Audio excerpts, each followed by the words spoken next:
They say Rome fell to barbarians, but that's a lie. Rome began to die the night a mother kissed her son and he signed her death warrant. Picture this: a banquet hall lit by flickering oil lamps, silver goblets trembling in the hands of senators who dare not speak. On the dais sits the most powerful woman the empire had ever feared, Agrippina the Younger, daughter of a god, sister to a mad emperor, mother to another. The blood of Augustus runs in her veins, and tonight that blood will decide the fate of Rome itself. Here's the forbidden truth they never told you in school. Before Rome burned, before Nero sang as the city fell, Agrippina had already set the empire on fire with ambition, love, betrayal, and poison. She was the woman who taught emperors how to rule and then dared to rule them herself. But power, in Rome, is a venom that never stays still. And the woman who mastered it soon discovered that the poison she once wielded had seeped into her own veins. When the soldiers came for her, she didn't run. She smiled. She knew the prophecy. He will kill his mother. She had raised the serpent, and now it was ready to strike. The world Agrippina was born into was drenched in blood disguised as glory. The empire was at its height, golden statues, triumphal arches, slaves from every corner of the earth. Yet beneath the marble floors, the ground trembled with fear. Her mother, Agrippina the Elder, had been a warrior in all but name, loyal wife to Germanicus, the people's hero, whose sudden death, whispered to have been poisoned by the jealous emperor Tiberius, turned her into a living ghost of vengeance. Agrippina the Younger learned early that in Rome, love and death wore the same mask. She was born in the purple, granddaughter of Augustus himself, but the palace she grew up in was a labyrinth of whispers. Every smile hid a dagger. Every dinner could be your last. As a child, she watched her uncle, the emperor, slaughter her family piece by piece under the excuse of loyalty tests. Her brothers were exiled or executed, her mother beaten, starved, left to die. Agrippina was spared, too young, too clever, too beautiful to kill outright.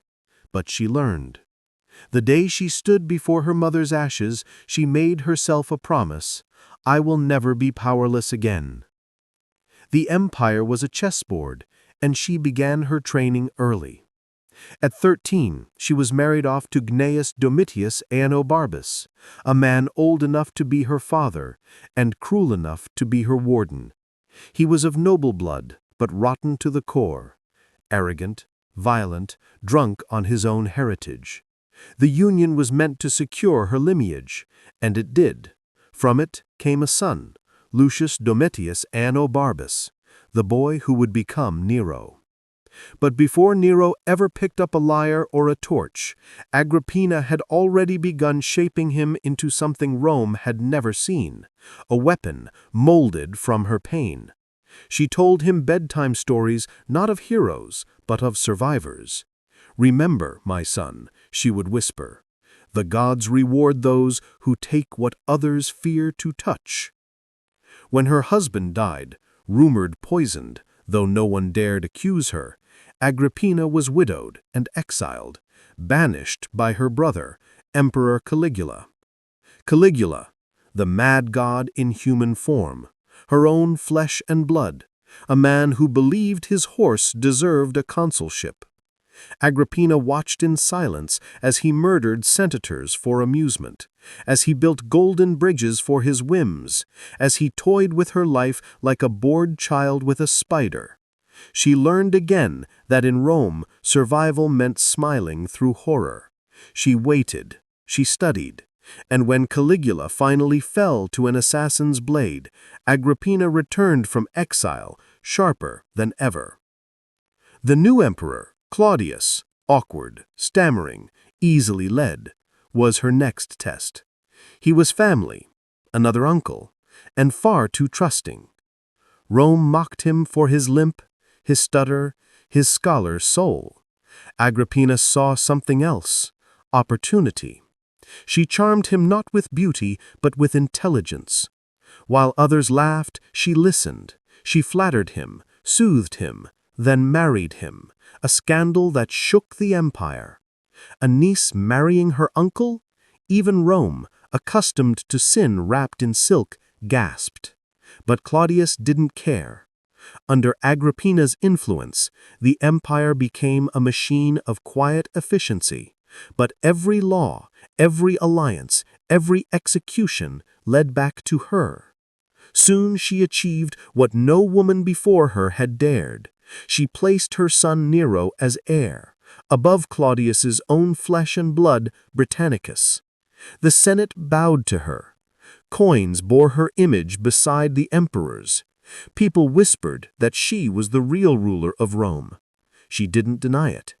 She would appear beside Claudius in public, her eyes steady, her smile unshakable. To the crowd, they were divine. To Agrippina, it was only the beginning.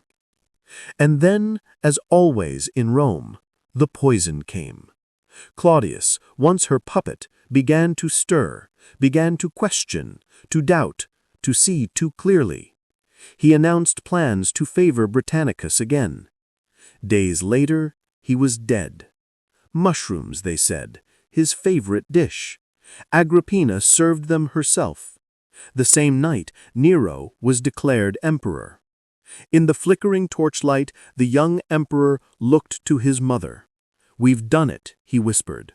She smiled, not like a mother, but like a queen crowning her successor. "No, my son," she said softly, "you've done nothing yet." Outside, Rome roared with celebration. Inside, the foundations of the empire shifted. A woman had just created an emperor, and somewhere deep within her heart, a shadow whispered that she had also created her doom. The palace smelled of victory the night Nero became emperor. Incense, roses, and fear. Agrippina stood behind him during his first address to the Senate, her presence unmistakable, her gaze fixed on the chamber like a hawk surveying prey. Senators who had once mocked the idea of a woman's influence now lowered their eyes. The son was emperor, yes, but it was the mother they feared. She had orchestrated everything, the alliances, the poison, the propaganda. She was Rome's hidden hand, the architect of destiny. In those early months, Agrippina's power was absolute. She sat beside Nero during audiences, received foreign envoys in the same hall where emperors met kings. Coins were minted with her face beside his, equal in size, equal in authority. The people loved her still. The daughter of Germanicus, the woman who had endured exile, widowhood, and treachery. But power in Rome was a living thing, and it fed only on fear. The very senators who bowed before her whispered behind closed doors, calling her the Empress Mother, the new Livia.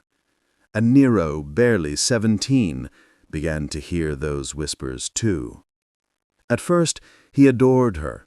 She had made him emperor. She was his protector, his guide, his goddess. She dictated his speeches, coached his gestures, arranged his affairs of state. But slowly, something began to shift. Agrippina's authority suffocated him. He could not breathe without her approval. Every decision he made, she corrected. Every pleasure he sought, she restrained.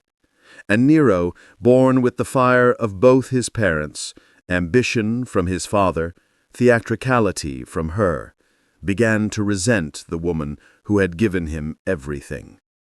It began with a whisper from a courtier named Otho, who told Nero that a ruler must kill the shadow that dims his sun. The phrase clung to Nero's mind. He watched his mother's every move with new suspicion. When she leaned toward him at dinner, He felt her hand on his crown rather than his shoulder.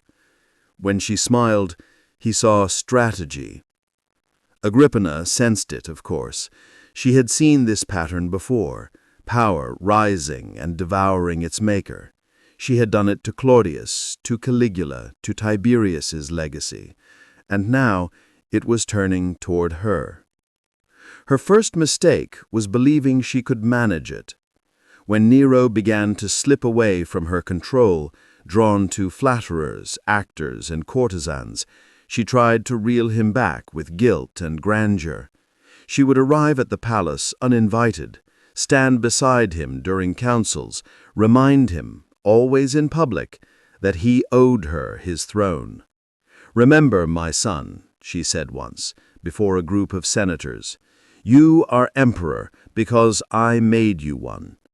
Nero's face hardened, and she saw in his eyes the cold reflection of every emperor she had once outwitted. That day, she lost him. The transformation was swift. Nero surrounded himself with men who hated her, Burrus, Seneca, Pallas, each of them whispering poison in his ear. They painted Agrippina as a threat, a conspirator, a woman who dreamed of ruling alone. They spoke of her influence over the guards, her correspondence with governors, her hidden fortune. And Nero, ever eager for drama, began to believe. The court split into factions, those who still revered Agrippina as the empire's conscience, and those who saw her as its curse. When Nero took his mistress Poppaea Sabina, a woman as calculating as Agrippina herself, the tension turned deadly. Poppaea understood that as long as the Empress Mother lived, she could never rule Nero's heart or his court. She whispered softly, "If you truly wish to be emperor, you must be free." Those words burned like acid. Agrippina was soon banished from the palace she had built, her influence stripped, her guards reassigned. She retreated to her villa on the coast, but her spirit did not break. She sent messages to senators, to generals, to anyone who might remind her son of his debt. She told her servants, "He will come to me. He is still mine." But she underestimated how far the boy had gone, how much of her own fire he had inherited. One night, Nero sent word that he wished to visit. Agrippina prepared the villa herself, torches lit, musicians waiting, a feast laid out like old times. When he arrived, she embraced him, wept, kissed his brow. For a moment, it felt like the world had turned back to gold. But even as they dined, Agrippina noticed the soldiers standing a little too still, their hands a little too close to their swords. Her smile did not waver. That night, as Nero departed, she stood on the balcony watching his ship drift into the dark sea. The moonlight glimmered across the waves, and for the first time in years, she felt a chill that came not from fear, but from prophecy. She remembered what the astrologer had said the day Nero was born. He will rule, and he will kill his mother. She had laughed then. Now she whispered to the sea, "Then let him try." In Rome, Nero slept uneasily. His dreams were filled with her eyes, calm, knowing, unafraid. He awoke drenched in sweat and sent a message to his admiral. "Build me a ship," he said, "one that sinks." The sea was calm that night, too calm. It spread beneath the moon like a mirror polished by the gods themselves, reflecting every torchlight from Nero's new pleasure barge as it glided away from the coast of Baiae. Agrippina stood on the deck, her cloak shimmering with threads of gold, her hair braided in the imperial style she had once worn beside Claudius. To the sailors, she was no longer the Empress Mother, but a relic, a whisper of an empire that had turned on itself. Yet her eyes still held command. "Smooth waters," she said softly, glancing at the horizon. "Even Neptune seems to obey my son tonight." She didn't know that those same waters had been rigged to kill her. Nero had planned it meticulously, or so he believed. The ship had been constructed with a collapsible hull, designed to break apart in deep water once Agrippina was far from shore. The idea had come from one of his freedmen, a sycophant eager to prove loyalty through invention. Nero had smiled when he heard it. "Let her die by the sea," he had said, "as befits a daughter of Neptune's own blood." The irony pleased him. The same sea that had once carried her to exile would now deliver her to death. Agrippina, however, had lived too long among serpents to ignore their hiss. When Nero's messenger invited her to the banquet, her instinct stirred. "He wants you to see you reconciled," they had said. "He asks your blessing." She smiled. "My son has never done anything without a reason," she replied. And yet she went. Perhaps it was pride, or hope, or the belief that she could still tame the monster she had made. She dressed as if for triumph, not farewell. The banquet itself had been dazzling. Musicians played love songs from Alexandria. Dancers moved like flickering flames between the pillars. Nero had greeted her with exaggerated warmth, even kneeling to kiss her hand before the guests. He proclaimed, "Rome must see that its emperor honors her mother." His voice trembled slightly, but only Agrippina noticed. She had studied his every gesture since he could walk. She saw the strain in his smile, the twitch of his fingers. Still, she laughed, toasted him, called him "my brilliant son." In that moment, the empire saw harmony. In reality, death was already waiting in the waves. As the feast ended, Nero embraced her once more. "You will stay at your villa tonight and sail at dawn. I have arranged a vessel worthy of you." His tone was too polished, too precise. Agrippina looked at him for a long moment, her gaze cutting through the layers of performance. "How thoughtful," she said at last. "You always liked to control the journey." She boarded the ship anyway. Hours later, the signal was given. As the barge drifted into open water, the mechanism was triggered. A sharp crack split the night, the sound of wood snapping, bolts giving way. The deck tilted violently, and screams rose into the air. The sea, so still moments before, erupted in chaos. Beams crashed down, servants tumbled overboard. Agrippina was thrown against the railing, the wind ripped from her lungs. For a heartbeat, she thought the gods themselves had turned against her. Then she saw it, the deliberate precision of the collapse, the ropes cut cleanly, the trap exposed. The ship groaned, split, and began to sink. Her attendants clung to wreckage, crying for help, but Agrippina's mind was already working. She tore off her heavy cloak, kicked away her sandals, and hurled herself into the water.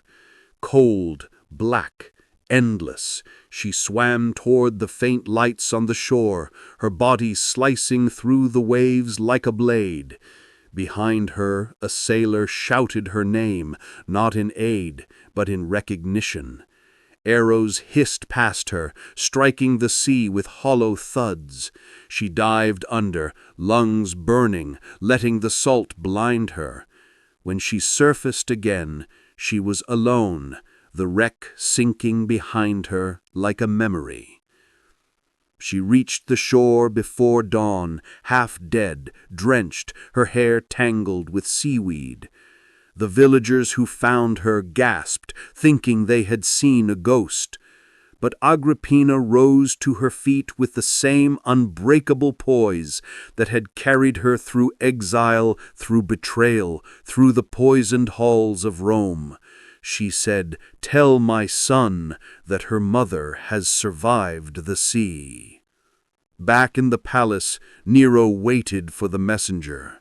When word came that the plan had failed, that Agrippina lived, he went pale.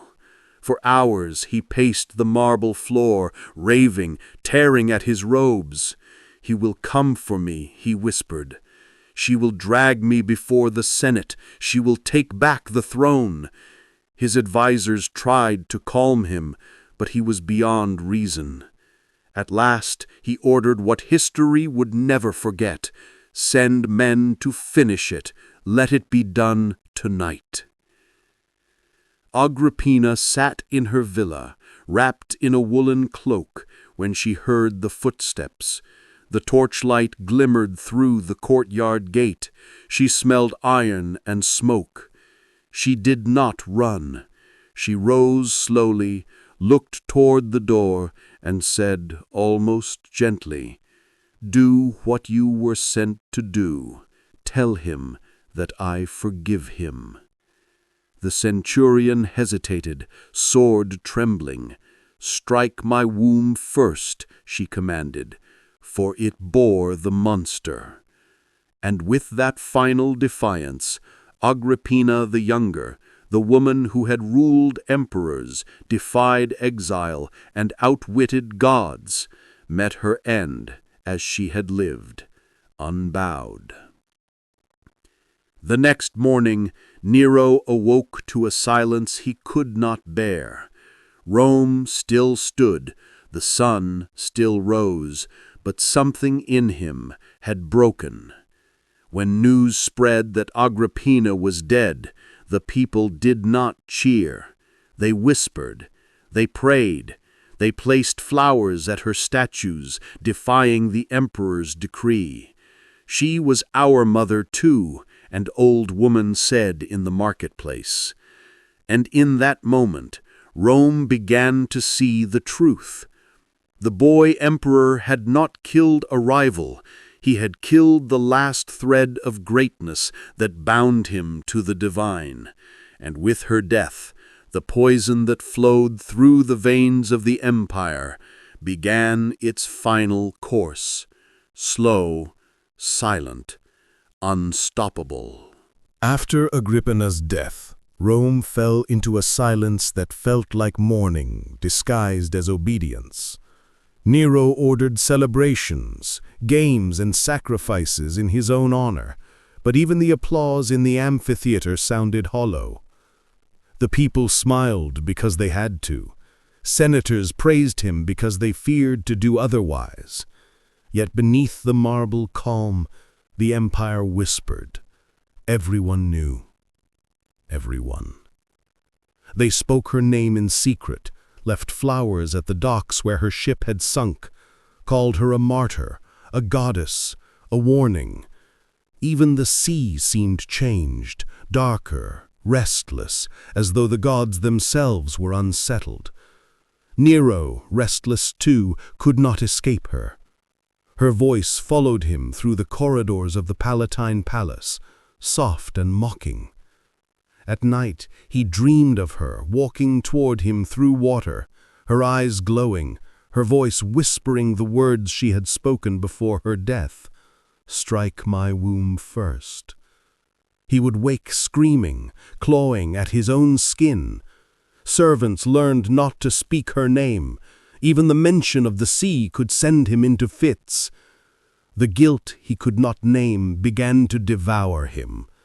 To prove his strength, he sought excess, spectacle, art, pleasure. He performed on stage, played the lyre before crowds, demanded worship as a living god. He told himself he had freed Rome from her tyranny, but the freedom tasted of ashes. His court became a carnival of corruption, poets, flatterers, murderers disguised as ministers, courtiers who competed in cruelty just to keep his favor. Poppaea Sabina, his mistress turned empress, fed his paranoia like a steady poison, whispering that Agrippina's allies still plotted revenge. "The people mourn her," she said, "and they will not forgive you until her memory is burned from their hearts." Nero nodded slowly, eyes distant. "Then we will burn everything." And he did. The fire began one night in July at the Circus Maximus, where the narrow streets of the city choked with wooden stalls and oil lamps. No one knew who started it, perhaps accident, perhaps order. But by dawn, flames leapt across rooftops like demons freed from Hades. Wind carried the inferno from district to district until Rome itself became a sea of fire. The heat warped marble, melted bronze, turned the sky red as blood. People fled screaming through the streets, others prayed to gods who had long stopped listening.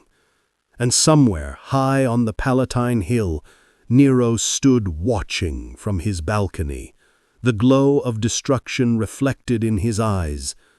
He took up his lyre and began to sing. They said he sang of the fall of Troy, another city punished for hubris, his voice rising above the crackle of flames. The people would never forget that image. In the days that followed, Rome lay in ruin. Hundreds of thousands were homeless. The stench of smoke clung to every stone. To save himself, Nero needed a scapegoat. He found it in the Christians, a small, despised sect already accused of sorcery and treason. They burned the city, he declared, to bring about their new kingdom. And so began the first great persecution. Men and women were crucified along the Appian Way, torn apart by dogs in the arena, burned alive as torches to light Nero's gardens. The emperor walked among them smiling, drunk on a perverse sense of justice. But no matter how many bodies burned, Agrippina's ghost would not fade. At night the whispers returned, softer now, but closer. He thought he saw her reflection in polished bronze, in the still water of fountains. Once, during a banquet, he screamed mid-song, swearing he saw her sitting among the guests, her eyes hollow, her hair wet with sea-water. The hall fell silent. His guests stared, terrified, as Nero tore the garlands from his head and shouted, "Why will she not leave me?" None dared answer. The next morning he ordered her tomb sealed and her name cursed in public records, but it was useless. The people still remembered. They began to say that Agrippina's spirit haunted the empire itself, that the mother had become Rome's conscience, rising to punish her son. Every failure, every famine, every rebellion was said to be her vengeance. "The sea will not forget," they whispered, "nor will she." As years passed, Nero's reign grew bloodier. His hands, once delicate and adorned with rings, now trembled. He executed senators, poets, generals, anyone who looked at him too long. Even Poppaea fell victim to his madness. He struck her in a rage, killing her and their unborn child.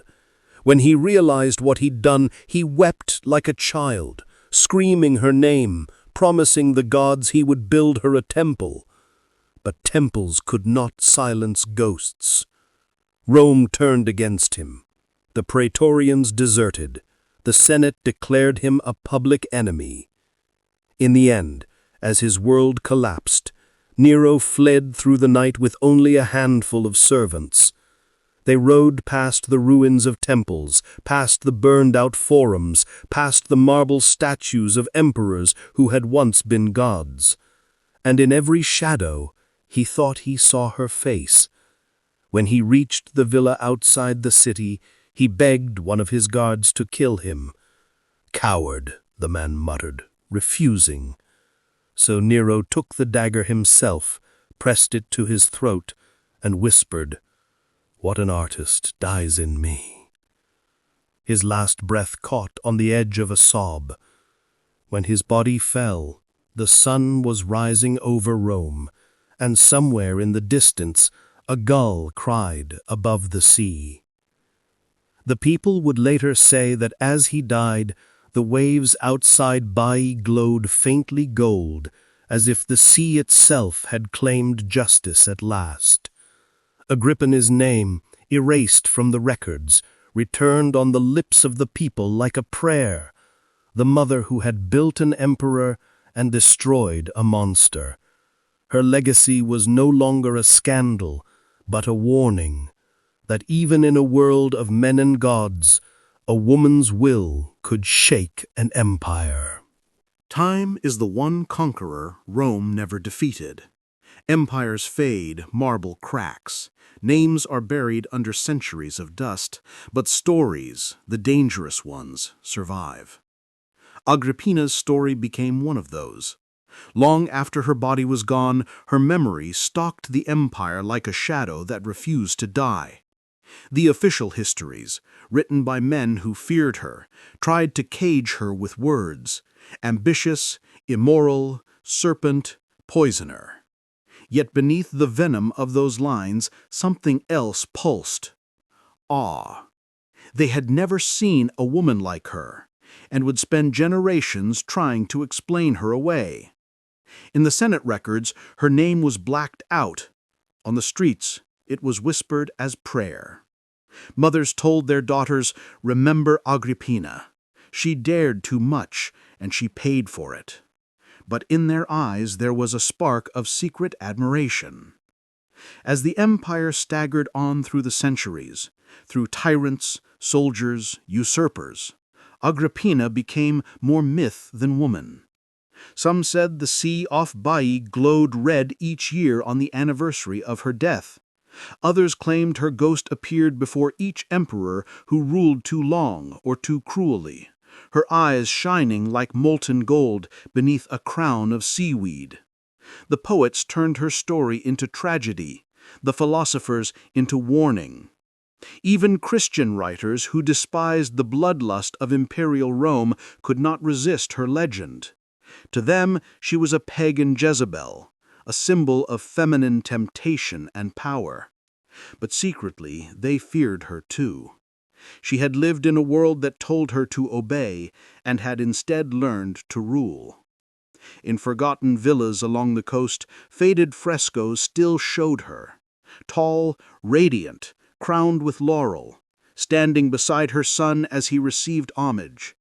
The artists had painted them during those brief years when she ruled Rome's heart. Later generations, scraping the plaster for new emperors, left fragments of her gaze beneath layers of whitewash. When archaeologists centuries later uncovered them, they found that the eyes were always the last thing to fade. They seemed to follow you, to judge, to remember. Her story, retold and reshaped, became a mirror for every age. To the early emperors, she was a warning about the dangers of ambition. To the Renaissance scholars who rediscovered her name, she was fascination incarnate, a woman who had bent the iron of empire. Painters imagined her reclining in candlelight, a goblet of poison in her hand, her expression half sorrow, half triumph. Playwrights made her speeches thunder across the stage, her defiance echoing through candlelit theaters. The Victorians called her depraved, then wrote novels about her. Modern historians argued over her motives. Was she cruel, or was she simply playing a game whose rules men had written against her? Each age bent her into its own reflection, but none could erase her. Even the sea that tried to kill her carries her memory. Fishermen off the Bay of Naples tell of nights when the water glows with pale light and a woman's voice hums through the mist. They say she walks the waves barefoot, her cloak of silver foam trailing behind her, searching for the empire she once ruled. Those who hear her song are said to dream of Rome in flames, of crowns melting like wax, of a mother calling to her lost child. The priests say it's superstition. The sailors just cross themselves and steer inland. But the truth of Agrippina's story is not in the ghosts or the legends. It's in what she revealed about power itself. She showed Rome and all who came after that authority and virtue rarely share the same throne. She understood that the empire's marble beauty was built on fear, and that only those willing to become monsters could survive its embrace. She was both creator and destroyer, victim and executioner, mother and ruler. The men who wrote her history called her wicked because they feared her clarity. She saw through the illusion that the emperor was divine. She saw that the gods were only masks for men's ambitions, and she wore one of her own to match them. When her son's body was dumped into an unmarked grave, no priest dared pray over him. But at the same time, in the dark halls of the Palatine, a small oil lamp burned before a painted bust of Agrippina, placed there by a servant who remembered her kindness. She loved Rome.